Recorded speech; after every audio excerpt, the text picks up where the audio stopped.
Hello everyone, আপনারা দেখছেন hibiscus মিউটাবিলিস, যা মালভেসি গোত্রভুক্ত।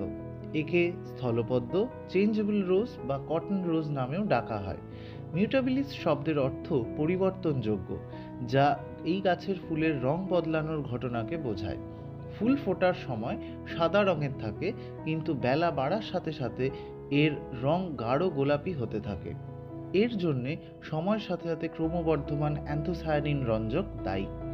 এটি একটি বৃহৎ গুল্ম বা বহুকাণ্ড বিশিষ্ট ছোট বৃক্ষ জাতীয় উদ্ভিদ, যা দক্ষিণ চীন ও তাইওয়ানের স্থানীয় গাছ।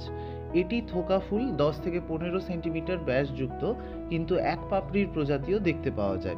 সৌন্দর্যায়নে ব্যবহার ছাড়াও এই গাছের ফুল ও পাতা খাওয়া যায় এবং ফুড কালার তৈরিতে এর ফুল ব্যবহার করা হয়।